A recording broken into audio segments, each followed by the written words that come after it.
सिद्धाणं नमो आयर्याणं नमो वज्रायाणं नमो लोये सव्यसाहूणं। बोलो शासन नायक भगवान महावीर स्वामी की जय हो। मूल नायक देवादिदेव 1008 श्री चंद्रप्रिय भगवान की जय हो। परम पूज्य आचार्य गुरुवर श्री विद्यासागर जी महाराज की जय हो। अहिंसा परमो धर्म की जय हो। परम पूज्य मुनि श्री अजित सागर जी महाराज की जय। समस्त मुनि संघ की जय।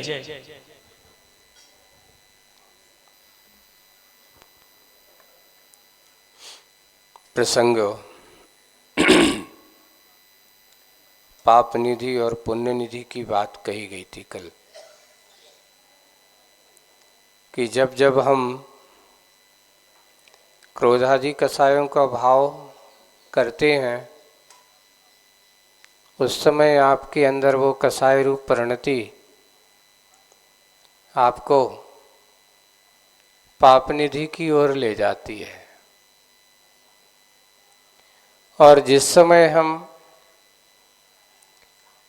इन कषायों का समन करने का भाव करते हैं, या ये कहो कि जिस समय इस जीवात्मा की कषायों की प्रणति का उपसंभव परिणाम होता है, समन रूप परिणाम होता है, उस समय इस जीव का पुण्य निधि की ओर दृष्टि हुआ करती है। वही बात मुकमाटी में कल एक पाप निधि है और एक पुण्य निधि है। देखिए, निधि का अर्थ होता है अपने अंदर की, ये भी संपत्ति का रूप है। अब अंदर इतना है कि हमने अशुभ कर्मों की संपत्ति ज्यादा जोड़ के रखी है कि पुण्य कर्म की संपत्ति को ज्यादा जोड़ करके रखा है। पाप की संपत्ति जोड़ना सहज है, लेकिन पुण्य की संपत्ति जोड़ना सहज नहीं होता। संसार में पाप प्रवृत्ति को लगने वाले, पाप प्रवृत्ति में जुटे हुए जीव अनेक हैं। इनकी संख्या बहुत है, लेकिन पुण्य की प्रवृत्ति में लगने वालों की संख्या विरल है, नगण्य है, बहुत कम है। देखिए कैसे बताएं, अपन एक छोटा सा उदाहरण लें। मनुष्यों की मात्र संख्या का प्रमाण हमारे जनागम में दिया है। कितनी संख्या है मनुष्यों की? पूरी, मात्र यहां भारत की नहीं कह रहा हूं, पूरी 2.5 द्वीप में, मनुष्य लोक में मात्र 29 अंक प्रमाण होते हैं। कितने? 29 अंक प्रमाण कहा है। और 29 अंक प्रमाण मनुष्यों में पुण्य की प्राप्ति या पुण्य के मार्ग को अपना करके चलने वाले, महाव्रतों को स्वीकार करके आत्मा के कल्याण करने वाले अगर ज्यादा से ज्यादा होंगे तो 3 कम 9 करोड़। कितने? मात्र 3 कम 9 करोड़ ही हैं। अब आप 29 अंकों में यहां करोड़ों की, तो उसमें कहा एक अंश भी नहीं है उसका। सोचिए, 1000 में से 1% भी नहीं है। अब सोचना कि पाप की प्रवृत्ति ने जीने वाले जीवों की संख्या बहुत है, कसायों की संगति में जीने वाले जीवों की संख्या बहुत है, लेकिन पुण्य की उन कसायों को दूर करने वाले जीवों की संख्या बहुत नगण्य है, बहुत कम है। यही है कि बस जो विनय के मार्ग पर चलता है वही कसायों का समन कर सकता है। जो अहंकार ममकार की परिणति में जीवन जीता है वो निरंतर सोचता है कसायों की परिणति में ही जीवन जीने लगता है, उसमें ही अपना जीवन समझने लगता है। अब आप सोचना, किसके प्रतिनिधि बनना है हमें, पुण्य के कि पाप के? प्रत्येक जीवात्मा एक अपने अपने कर्मों का प्रतिनिधि है, या ये कहो कि कर्मों का प्रतिनिधि बनकर के उसके अनुभव करने वाला, फल को भोगने वाला आप बनकर के आए हो। स्वामी होकर के भी वो तुम्हारा साथ दे रहा है, या ये कहो कि तुम उसका साथ ले रहे हो। बस सोच सोच के प्रसय चल रहा था उन कांटों के मन में, जो आक्रोश का भाव आया था, गुस्सा आई थी उस शिल्पी के मन में। लेकिन शिल्पी के विनयमय उपदेश को देख करके, उसके क्षमा के भाव को देख करके, उसकी जीवन की परिणति को देख करके उनके मन में अपनी गलत धारणा जो बनी हुई थी कि इसने ही मेरे लिए सारा का सारा कुछ गड़बड़, उसकी धारणा दूर हो जाती है। उनके अंदर की धारणा मिट जाती है, वो सही दिशा में पहुंच जाता है। और आगे की बात आती है, अनुभूति से प्रतिनिधि बना हुआ शोध भाव को नमन हो रहा है, सहज ही अनायास, ऐसा कहा। पेज नंबर 106 पर अपन पढ़ते हैं। प्रकृति को ही और स्पष्ट जो कहा गया, प्रकृति का अर्थ जो कहा गया, को ही और स्पष्ट प्रकाशित करती सी यह लेखनी भी, यानी जो अभी तक कहा गया, यहाँ पर जो विनय के बारे में, जो पुण्य निधि के बारे में, पाप निधि के बारे में और प्रतिनिधि के भी बारे में जो कहा गया, उसको ये यहाँ पर प्रकृति जो कहा गया उसको और यह लेखनी स्पष्ट करती है। यहाँ पर क्या करती है? उद्यमशीला होती है, वह लेखनी उद्यमशील होती है कि बोध के सिंचन बिना शब्द के पौधे ये कभी लहलहाते नहीं। यहाँ ये कहा जा रहा है, अगर बोध के सिंचन बिना, सिंचन जैसे पानी के बिना पौधे में हरा भरा नहीं रह सकता, वैसे ही ज्ञानी जीवों के और महान जीवों के अंदर भी वही बात सोचना है, विचार करना है। जिनके बोध के सिंचन के बिना शब्दों के पौधे ये कभी लहलहाते नहीं। अगर अच्छा विचारक ना हो तो उसके शब्द भी अच्छे नहीं हो सकते। जिसकी सोच अच्छी होती है उसके शब्द अच्छे होते हैं, और जिनकी सोच ही गड़बड़ हो तो उनको शब्द भी वैसे ही हो जाते हैं। इसलिए वही बात कही, एक पौध को पौधा यहाँ का शब्द रूप दिया। बोध के सिंचन के बिना शब्दों के पौधे ये कभी लहलहाते नहीं। यह भी सत्य है।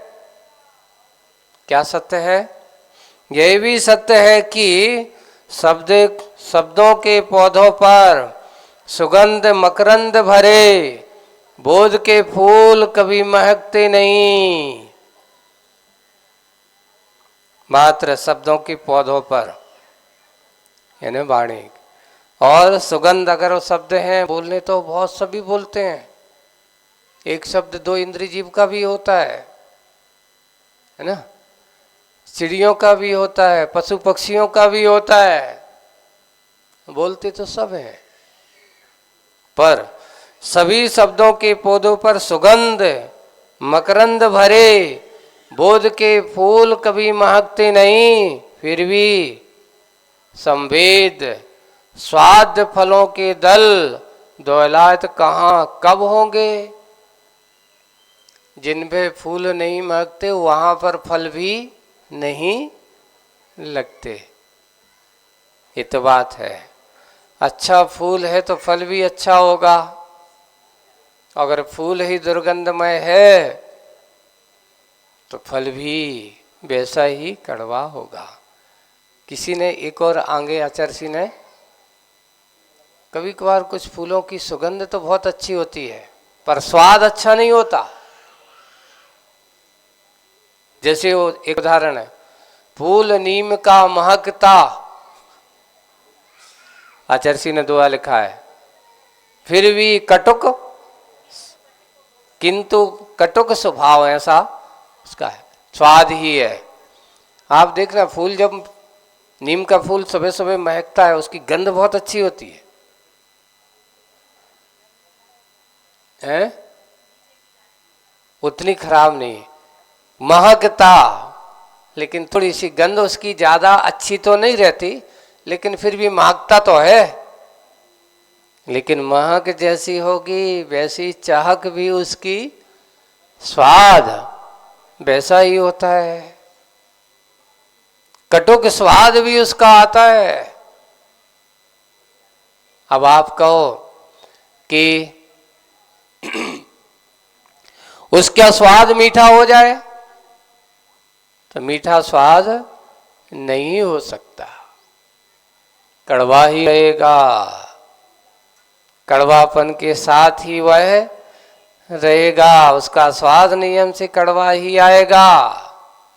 ऐसी उस बात की प्रकृति की शैली, शब्दों के पौधों पर सुगंध भरे, सुगंध मकरंद भरे, बोध के फूल कभी महकते नहीं, फिर भी संवेद स्वाद, अच्छे संवेद का अर्थ है स्पर्श अच्छे, है ना। संवेदन जिनका कैसा हो, जैसे कुछ फलों को हाथ में लेते ही तो मुलायम हो या अच्छे दिखते हैं तो उनको देखते ही स्पर्श है। स्वाद अच्छे मीठे, फलों के दल द्वैलायत कहाँ कब होंगे, अर्थात प्रश्नवाचक लगाए, होंगे कि नहीं होंगे, अर्थात नहीं होंगे। मात्र शब्दों से खिलने से या न शब्दों के कहने से उसका आचरण अच्छा हो जाए, ऐसा नहीं है। आचरण के लिए सुगंध एक ही थी, बात वही बात आती है कि कभी कभार कई लोग बोलते तो हैं, बहुत अच्छे बोलते हैं, लेकिन बोलने मात्र से उसका आचरण हो वैसा कोई जरूरी नहीं है। एक बार एक बहुत अच्छा प्रसंग पढ़ा था अहिंसा क्रांति में, एक पत्रिका आती थी बहुत, है? एक वक्ता है और एक अहिंसा संगोष्ठी चल रही है, उसमें पत्रिका में एक बहुत अच्छा आर्टिकल बोले कि करीब करीब आधा घंटे तक अहिंसा के बारे में बहुत अच्छा वक्तव्य देते देते उनके चेहरे पे आ गया पसीना, है ना। तो वहीं पर उनका रखा था बैग,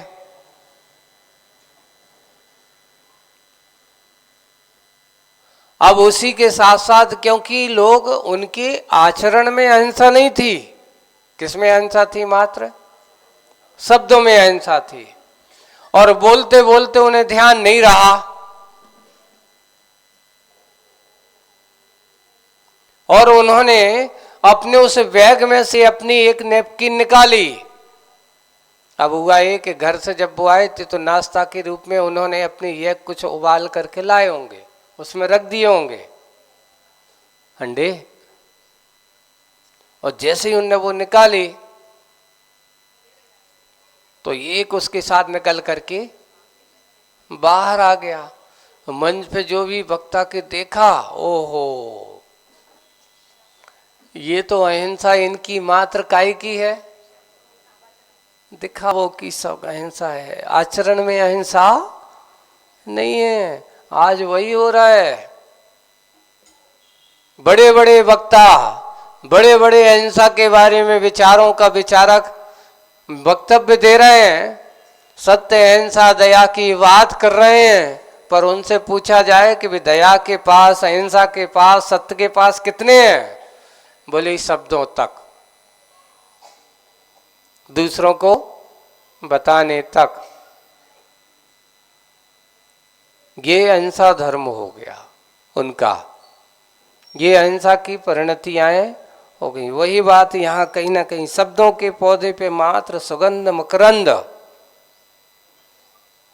तुम कहो ऐसी सुगंध और अच्छे मकरंद, बढ़िया गंध वाले,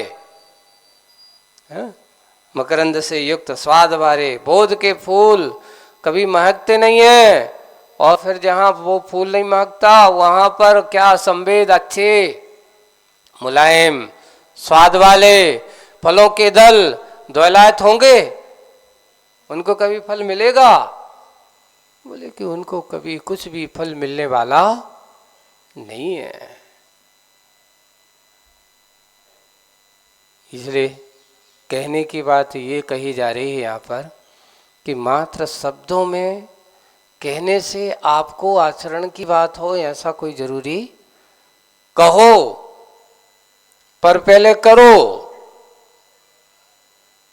करने के बाद जो कहता है वही सही आचरण माना जाता है। लेकिन जो कहता मात्र है, वह कहने मात्र से उसके अंदर कभी भी कुछ आचरण की बात होने वाली नहीं है। इसलिए आचरणवान वही है जो कहता है और करता है। तो युद्धमशील बोध के सिंचन बिना शब्द के पौधे कभी लहलहाते। आप एक कहो, क्या कहें, कैसा कहें, कितना कहें, किसके लिए कहें, ऐसा भी जाने, और कब कहाँ कैसा कहें ये भी बात सोच लेना चाहिए। जहां जरूरत है कहने की वहां कहो, जहां जरूरत नहीं है कहने की वहां पर चुप रहो। समझदार आदमी है वही बोधवाना है। तो ऐसे ही बुद्धिमान समझदार व्यक्ति ही अपने जीवन को सही दिशा और दशा को प्राप्त कर सकता है। अब सुनो, आगे और बढ़ते हैं। और लो सुनो मनोयोग से, लेखनी सुनाती है कि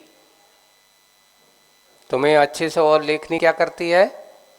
सुनाती है।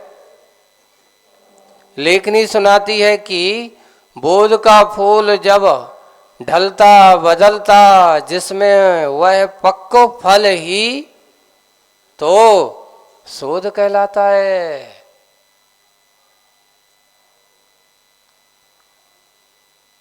जैसे एक बात आती है, बीज के ऊपर पौधा टिका है ना, पौधे की गुणवत्ता उसके फूल के ऊपर टिकी हुई है और फूल की गुणवत्ता उसके फल पर टिकी हुई है।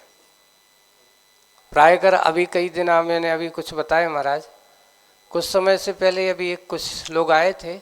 इस बार तो पता नहीं पेड़ तो इतना बड़ो है, खेती में ऐसा आया था कुछ किसान लोग, इतना बड़ा हुआ है, इतना बड़ा हुआ है, ऐसा लग रहा है कि बहुत होगा। लेकिन इस बार देख रहा है फूल उसमें बहुत लगा ही नहीं है। जितना बड़ा पेड़ है उतने ज्यादा फूल नहीं है। क्यों? पेड़ तो ज्यादा बड़े हैं लेकिन फूल उसमें, अगर फूल नहीं लगेंगे तो फल कहाँ से लगेंगे? उससे पूछा गया कि ये बताओ तुमने खेती पेड़ के भूसे के लिए की है कि फल के लिए की है? अब कारण क्या है अब मेरी समझ में नहीं आ रहा है। ये फल क्यों नहीं लगे? फलों को समझना है, फल का एक ऊपर। वही बात यहाँ कि बोध का फूल जब ढलता बदलता जिसमें वह पक्क फल ही, जब वो फूल फल के रूप में परिणत होता है तब पति उसका पता चलता है कि ये अच्छा है। शोध यानी ज्ञान को फूल के समान कहा। ज्ञान को किसके उपमा दी है? फूल की उपमा दी है। लेकिन फल उसके चारित्र, उसके प्रतिफल का स्वरूप है, यानी उसका जो फल मिलने वाला है चारित्र के रूप में फल का रूप बताया है। अगर आप उसको सही शोध का विषय बनाओ, बोध को सही समझो, तो आपका फल भी अच्छा होगा। तो यहाँ शोध कहलाता है पक्क फल, पका हुआ फल, उस फूल का शोध है। और बोध में आकुलता फलती है। देखिए बहुत अच्छा, बोध में क्या फलती है? आकुलता फलती है। शोध में निराकुलता फलती है। जब हम कोई चीज को जानने की बात करते हैं, विकल्प बहुत ज्यादा होता है। ज्ञान विकल्प कराता है। ज्ञान में विकल्प की प्रवृत्ति बनती है। जितना जितना ज्ञान बढ़ता है उतना उतना विकल्प भी बढ़ता है। और जितना जितना ज्ञान शांत होता चला जाता है, विकल्प उतने उतने कम होते चले जाते हैं। जैसे फूल जैसे जैसे फल के रूप में परिणत होता जाता है, अब उसकी आकुलता दूर होती चली जाती है। एक बार फल लग जाए तो अब आदमी को चिंता कम होती है। ऐसी ही दशा है निराकुलता, यानी चारित्र। ज्ञान हो जाने के बाद आगम में लिखा है कि उत्तम ध्यान ही तेरे लिए सुख का कारण है। ऐसा पढ़ लिया उसने। अब उस ध्यान को उसने आचरण में लगा दिया, अपने आप को आचरण में ढाल दिया, ध्यान में बैठ गया, सामायिक में बैठ गया। ये चारित्र का प्रतीक है, सामायिक चारित्र का अंग है। किसी ने पूछा, महाराज ये बताओ, सम्यक दर्शन ज्ञान चारित्र ये कहा, ध्यान किस में आएगा? ध्यान किस में है? तो बोले कि चारित्र का ही अंग ध्यान है, चारित्र से अलग ध्यान नहीं है। 12 भावनाओं का चिंतन करना ध्यान में लीन होकर के कर रहा है। 12 तपों का आचरण कर रहा, ये सब चारित्र के ही अंग हैं। बस बोध पूर्वक होना चाहिए। तो बोध में आकुलता फलती है और शोध में निराकुलता फलती है, क्योंकि वो फल है। फूल से नहीं, फल से तृप्ति का अनुभव होता है। किससे अनुभव होता है? मात्र ज्ञान कर लेने से आपको तृप्ति नहीं होती। कैसे? जैसे सामने थाली लगी है ना, अब ज्ञान कर रहा है, अच्छा रसगुल्ला भी रखा है, अच्छी बालूशाही भी रखी है, अच्छे लड्डू रखे हुए हैं, अच्छी पूरी कचौरी भी रखी हुई है, सब्जी भी बहुत सुगंधारी है, अच्छी रखी हुई है। ज्ञान खूब कर रहा है। उससे क्या हो रही बताओ? उदीर्णा तो हो रही है आकुलता हो रही है। इसलिए कहा बोध में आकुलता पलती है, पर शोध में आकुलता फलती है। यानी एक कैसी है? एक आकुलता का कारण है, एक निराकुलता का कारण है। फूल से नहीं, फल से तृप्ति का अनुभव होता है। भोजन को देखने मात्र से भूख नहीं मिटती, भोजन की चर्चा कर लेने मात्र से भूख की तृप्ति नहीं होती। अरे भूख की तृप्ति तो भैया चर्चा के बाद उसकी अर्चा आचरण में लाओ। भोजन को करने से, ग्रास को करने से, मुंह में लेने से, खाने से ही आपकी भूख मिटेगी। वैसे ही लिखा, ज्ञान की अगर तुम्हें निरा ज्ञान से आपको जो आकुलता है उसको चारित्र में ढाल दिया तो आपके लिए निराकुलता का, यानी आपको तृप्ति का अनुभव होगा, सुख का अनुभव होगा।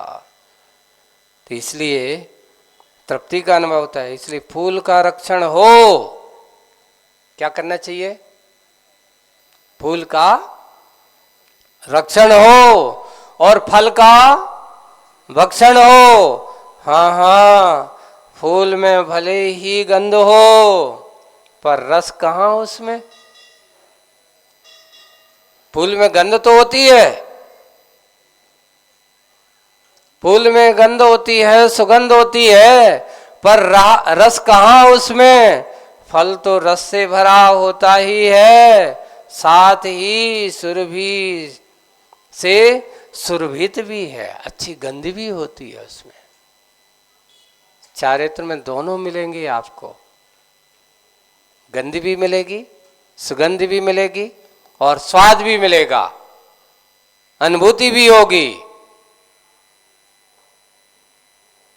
वही बात यहां पर कही जा रही। ऐसा जब उन्होंने ये बात कही और सुन करके, तो अब क्या हुआ, परिणति ऐसी सुनेंगी। और सुना करके जब ये बात आई तो एक प्रसंग और बहुत अच्छा आता है। ये बताओ, कुछ कारण ऐसे बताए गए, एक दूसरे को कार्यकारण बनाया गया। कार्यकारण बनाया गया, किसको कार्यकारण बनाया गया। देखिए, सम्यक दर्शन के माध्यम से ज्ञान क्या होगा, सम्यक ज्ञान हुआ। और सम्यक ज्ञान के कारण से उसका चारित्र कैसा होगा, सम्यक चारित्र, एक दूसरे के अनोन्य मिलकर के चलने वाले, एक दूसरे के प्रति मिलकर के चल करके कार्य करने वाले हैं, है ना। अब होता ये कि सम्यक दर्शन के माध्यम से ज्ञान सम्यक हुआ और सम्यक ज्ञान के माध्यम से चारित्र में भी समीचीनता आई। लेकिन मात्र अकेले चारित्र से एक दूसरे के साथ है, लेकिन साक्षात कोई कारण है, चलने वाला है, कारण में कार्य, तीनों की एकता मिलती है तभी मोक्ष की प्राप्ति होती है। मोक्ष मार्ग बनता है, अकेले एक से नहीं बनता। मां सम्यक दृष्टि बन गए। आज क्या होता है, उपदेश दिया जाए, सम्यक ज्ञानी होय बहुर दृढ़ चालित लीजिए, ये कहा जाता है। पहले क्या हो, सम्यक दर्शन को प्राप्त करो, सम्यक ज्ञानी हो, और उसके बाद फिर किसमें रहो, सम्यक चारित्र में प्राप्त हो जाओ। लेकिन आज एक दूसरी इसको गौण कर दिया जाता है, ये छडाला की पंक्ति को इसको गौण करके क्या कहा जाता है, ज्ञान समान न आन जगत में सुख को कारण। इसको मुख्य हाईलाइट कर, अरे ज्ञान प्राप्त करो, ज्ञान प्राप्त करो, है ना। और एक और सी है, ज्ञानी के छिन्माई, ऐसा उदाहरण दे, देखो एक क्षण में ज्ञानी जीव के, अब कौन सा ज्ञानी जी आगे नहीं बताएंगे, ऐसा कौन सा ज्ञानी, तो वहां लिखा वो ज्ञानी जो तीन गुप्तियों में ढला हुआ है। तीन गुप्ती में कौन, अरे तुम्हारे पास तीन गुप्ती हो ही नहीं सकती। और ये कहो कि माइक पर बोलने वाला वक्ता गुप्ती से नहीं बोला जाता, और गुप्ती में बोल नहीं जाता, गुप्ती में तो मौन रहा जाता है। उसकी कहा कि जिसके जो तीन गुप्तियों में ढला हुआ है, तीन गुप्ती गुप्तासन, मन से, वचन से, काय से, जिसने सारे तीनों की प्रवृत्तियों को रोक दिया, ऐसा ज्ञानी एक क्षण में असंख्यात गुणी कर्म की निर्जरा करता है। चिन्माई जो कहते हैं, लिखा है, तो ऐसा ज्ञानी है कि एक, उन्होंने लिखा कि एक मुनि महाराज एक समय में जो कर्म की निर्जरा करते हैं, छठे सप्तमी गुण स्थान में ध्यान की परिणति में रह करके, वहां पर एक श्रावक पूरे भाव में भी कर्म की निर्जरा नहीं कर सकता उतनी। हाँ, ज्ञानी के छिन्माय त्रिगुप्ते सहज तरे थे, वहां पे ये शब्द दिया।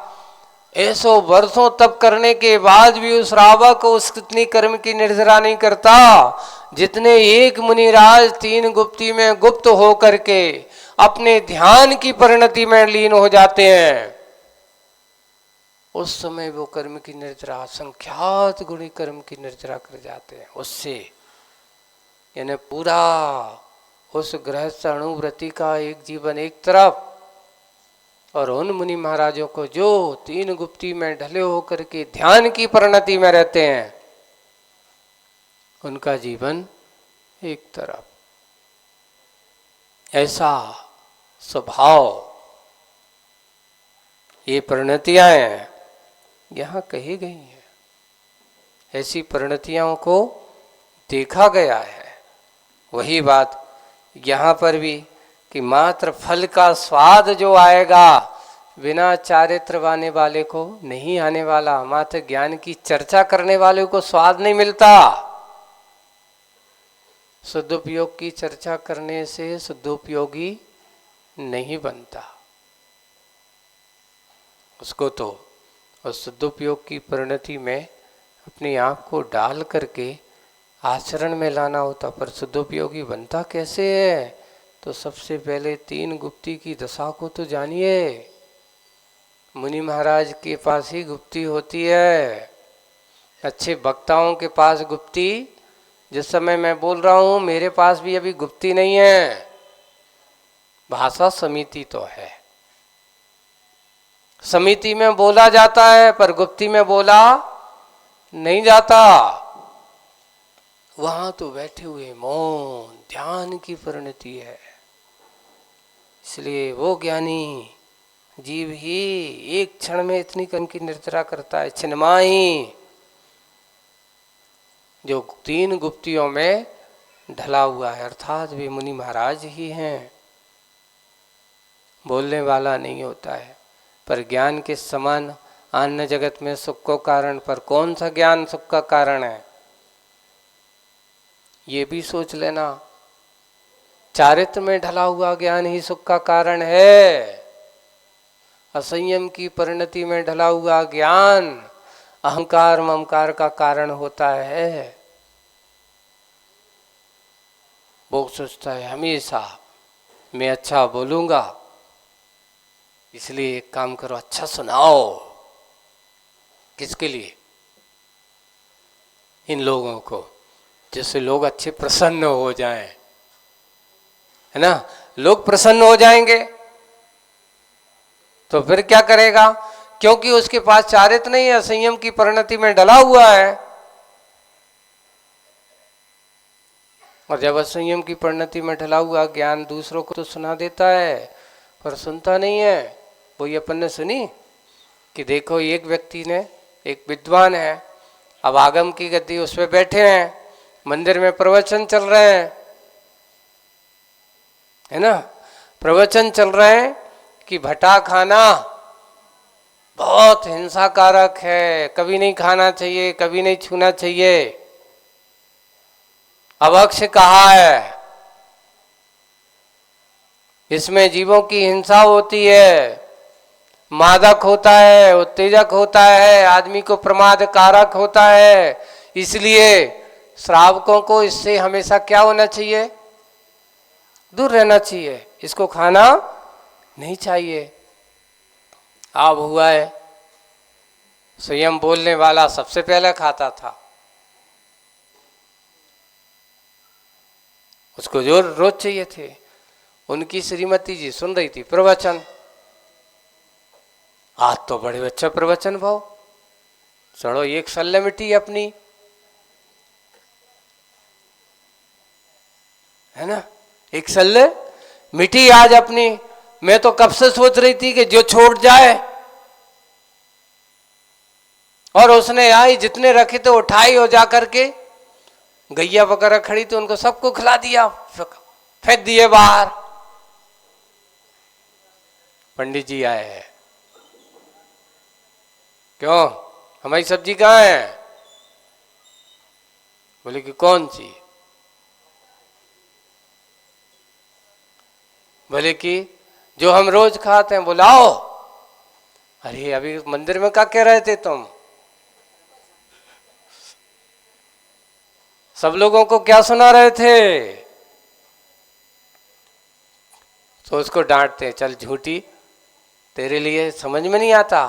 प्रवचन के भट्टा अलग होते हैं और घर के भट्टा अलग होते हैं।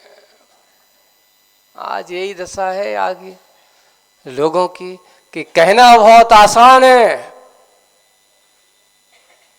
यही हो रहा है। दूसरों को वही दिखाया जा रहा है, ये ठीक है, ये ठीक है। उनसे पूछा गया कि भाई सही ठीक है तो तुम क्यों नहीं उसको अपनाते हो?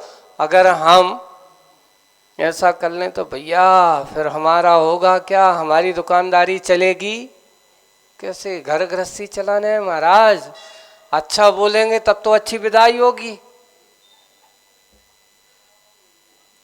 और विदाई होगी तो हमारी घर गृहस्थी अच्छी चलेगी।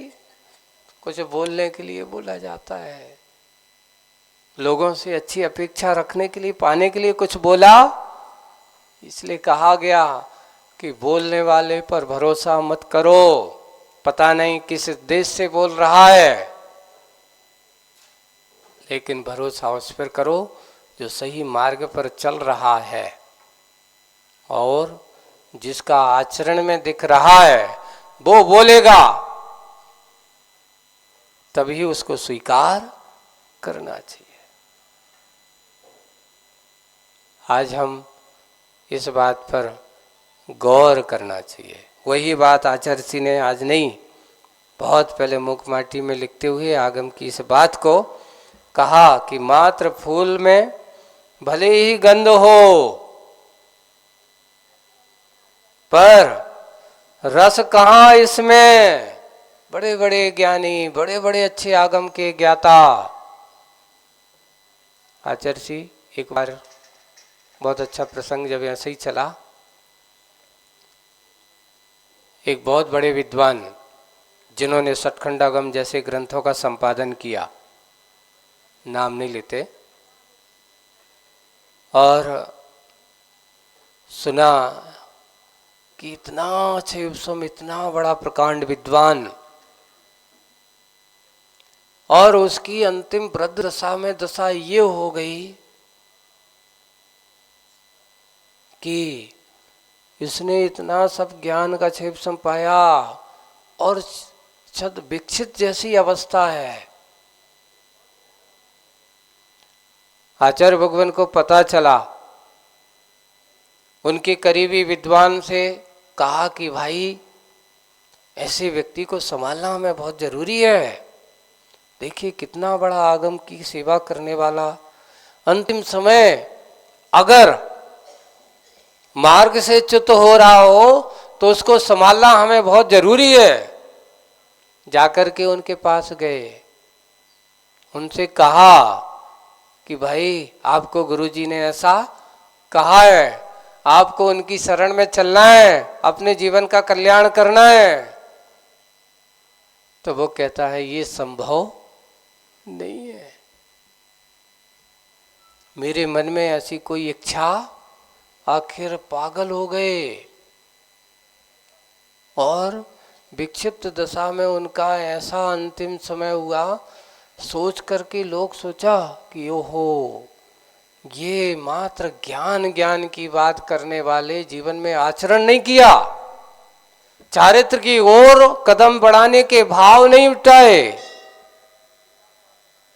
और वैसे ही चले गए। वही दशा होती है, अज्ञानता, यानी सम्यक ज्ञान होकर के बड़े बड़े ग्रंथों को पढ़ने के बाद, समझने के बाद भी चारित्र लेने के भाव नहीं है तो वो ज्ञान कोई काम का नहीं है। तो वही बात यहाँ कि फूल भले ही गंध हो पर रस कहाँ? फल में रस भरा होता है, साथ ही सुरभि से और अच्छे सुगंध से सुरभित होते हैं, वही सही है। ऐसा जब कहा सुनकर के मन प्रसन्न हो गया। आगे, छत विक्षित सूल का दिल हिल उठा। वे सूलों ने शिकायत की थी गुस्सा में आकर के। अब जब यहाँ पर शिल्पी की बात सुनकर के, उनका संबोधन सुना और सुनकर के अब छत विक्षित जो कांटा कैसा हो गया था, घायल हो गया था। छत विक्षित सूल का दिल हिल उठा, दिल का काठिन गल उठा। जो दिल में कटुता थी, कड़वाहट थी, काठिन्यपना आया था, कठोरता आई थी, वह गल गई। वह उसकी गल उठा। शिल्पी के इस शिल्पन से, यानी शिल्पन का अर्थ यहां पर कहने से है ना, शिल्पी के इस शिल्पन से अश्रुत पूर्व जलपन से, ऐसा उसके बिना कहे, उसकी इस बात को सुनकर के और बिना कहे वो अब कुछ नहीं कह रहा है, बस उसका जलपन से, उसके कहने से पश्चाताप के साथ कंटक कहता है, वो कांटे कहता है, क्या कहता है, अहित में हित और हित में अहित, निहित सा लगा इसे। कि मुझे कैसा लगा, अहित में जो अहित था उसमें मुझे हित दिखाई दिया, लेकिन और जो हित में अहित निहित सा लगा, जो मुझे इस प्रकार का कार्य अहित होगा उसमें मुझे हित सा लगा। मूल गम्य नहीं हुआ, मैं मूल को आज तक समझ नहीं पाया, इसलिए चूल रम्य नहीं लगा। अच्छा, रम्य का अर्थ क्या, अच्छा, चूल यानी शिखर, क्योंकि मूल में रवा रहा, मूल में जान नहीं पाया, मैं मूल के रस को समझ नहीं पाया। जब मूल का गम्य नहीं हुआ, इसलिए आज तक मैं चूल के रंब नहीं लगा, अच्छा सुंदर मुझे नहीं लगा। इससे बड़ी भूल बन पड़ी है, इससे मेरी ये सबसे बड़ी भूल हुई है मुझसे। प्रतिकूल पद बढ़ गए और पीछे पड़ गए, वह पीछे बहुत दूर अनुकूल पथ रह गया। अब अपन कहते भैया मैं तो बहुत गलत मार्ग पे आ गया, सही मार्ग जो था वो कहाँ रह गया, पीछे रह गया, बहुत पीछे रह गया है, मैं तो बहुत गलत मार्ग पर आगे आ गया हूं, गलत मार्ग पर बढ़ गया हूं, गलत मार्ग पर बहुत पीछे दूर अनुकूल पथ रह गया। गंध को गंदा कहा और चंद को अंधा कहा। जो रोशन वाला था उसको मैंने अंधा कह दिया, जो सुगंध वाला था मैंने उसको क्या कह दिया, क्योंकि मैं प्रतिकूल मार्ग पर चल गया था। मैंने अच्छे को बुरा कहा, जो अच्छा रोशन था उसको मैंने क्या कहा, जो दूसरों को मार्ग दिखाने वाला था उसको अंधा कहा, चंद को अंधा कहा। पीयूष विष लगा, अमृत कैसा लगा, विष लगा इसे। भूल क्षम हो स्वामी, वो क्षमा याचना करता है, कौन, कांटा काला। भूल क्षम हो स्वामी, और इसे एक अच्छा मंत्र दो, मुझे क्या दे दो, अब मुझे क्षमा कर दो, अब मुझे कोई एक अच्छा मंत्र दो, परिणाम स्वरूप आमूल जीवन इसका प्रसम पूर्ण सम हो। मेरा ये परिणाम स्वरूप मेरा आमूल, ये पूरा का पूरा नीचे से ऊपर तक, आमूल का अर्थ क्या होता है? नीचे से, मूल से लेकर के समूल तक, चूल तक, आमूल चूल ऐसा कहा जाता है। आमूल से नीचे से लेकर के मूल जीवन भी अब इसका प्रसम पूर्ण सम हो, इसकी मूल में अब प्रसमता आए, पूर्ण हो। पर क्रमशः जीवन में, वह क्रमशः जीवन में वह भी समय आए शरणागतों के लिए अभय पूर्ण शरण हो, परम नम हो। यह भी मैं भी कैसा हो भय नरण हो, कि अगर मेरा प्रसम पूर्ण सम होगा क्रम से जीवन, वही भी समय आएगा जो शरणागतों के लिए, जैसे आप सबके लिए शरणागत हो, सबको शरण देते हो, है ना, ऐसे शरणागतों के लिए अभय पूर्ण, सबको कैसा हो? अभय प्रदाता। कोई जिसके पास, तुम्हारे पास जैसे कोई भी आ जाता है तो कोई भयभीत नहीं होता। मुनिराजों के पास आते हैं और मुनिराजों के पास जब पहुंचते हैं तो वहाँ सब निर्भय होकर के बैठ जाते, कोई डर नहीं होता। पूछा समूह शरण में ऐसी क्या बात होती है? भगवान बैठे हैं, है ना, किसी पर सम्मोहन कर देते हैं क्या? या वहां पर जाते हैं तो वो ऐसे सबको सम्मोहित कर देते हैं क्या? है एक किसी ने कहा, लगता है आचार्य श्री सबको सम्मोहन कर देते हैं, इसलिए कभी ने ओपन, तुम में ऐसा सम्मोहन है या है कोई जो दर्श तुम्हारे करता नहीं चाहे कभी? देखो जो भी आपको देखता है, रुको अभी रुक तो जाओ, तनक रुक जाओ, अपन के चलो दर्शन हो गए, वो कहता नहीं अभी नहीं, अभी रुको, अभी थोड़ा और रुको, तो मौका जा रहा, हम तो बैठ रहे हैं, देख रहे हैं। ऐसे ही वहां पर क्या कोई सम्मोहन होता है? लेकिन मोहन सम्मोहन कुछ भी नहीं होता, वो तो उस व्यक्ति का आचरण ही उसको सम्मोहन का कारण होता है। कोई किसी को या किसी भी प्रकार से सम्मोहित नहीं करता, यहां पर सम्मोहन करने की बात होती नहीं। पहले वे तो स्वयं मोहित नहीं होते तो दूसरों को सम्मोहित क्यों करेंगे? यहाँ तो मोहन सम्मोहन से परी प्रवृत्ति होती है। हमारे भगवान समूह शरण में बैठे हैं, वे किसी को सम्मोहन कर रहे हैं क्या? नहीं। लेकिन देखिए भगवान के उस रूप का इतना अतिशय है, भगवान के उस स्वरूप का इतना महान अतिशय है कि जन्मजात वैर रखने वाले जीव भी क्या बैठ गए हैं? शांत। इधर बाजू में नेवला बैठा है तो उसके पड़ोस में कौन बैठा है? सर्प भी बैठा है। जो प्रकृति में कैसे हैं? विरुद्ध है, जात।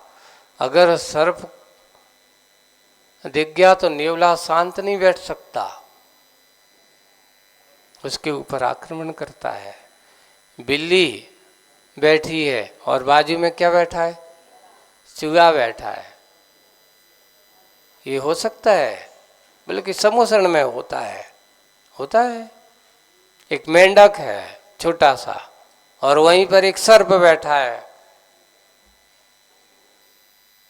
बिल्कुल भूल गए कि ये मेरा कौन है, भोजन है। नहीं, जिस समय भजन में लीन है उस समय भोजन की याद ही नहीं है। उन्हें ये भाव नहीं आता समूह में क्या हो रहा है, सब बैठे हुए हैं। गाय सिंह भी बैठा हुआ है, जो एक दूसरे के प्रिय भोजन बन करके एक दूसरे के भोजन बनने वाले हैं, वे भी बैठे हुए हैं, उसको भी डर नहीं, इसको भी, वो भी निडर है, ये भी निडर है, उसकी दृष्टि मारने की नहीं हो रही और इसके दृष्टि में ये भय नहीं कि मैं मर जाऊंगा।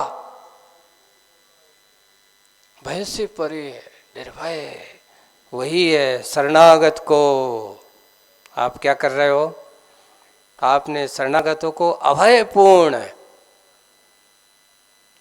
सभी जीवों को आपने क्या दे दिया? भय से रहित कर दिया, अभय।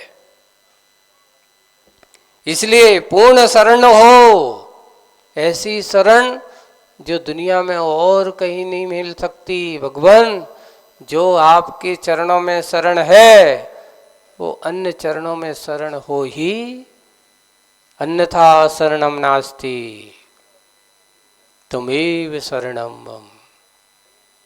भगवान कहीं पर शरण नहीं है, लेकिन आपके चरणों में जो शरण है वो अन्य चरणों में शरण नहीं है।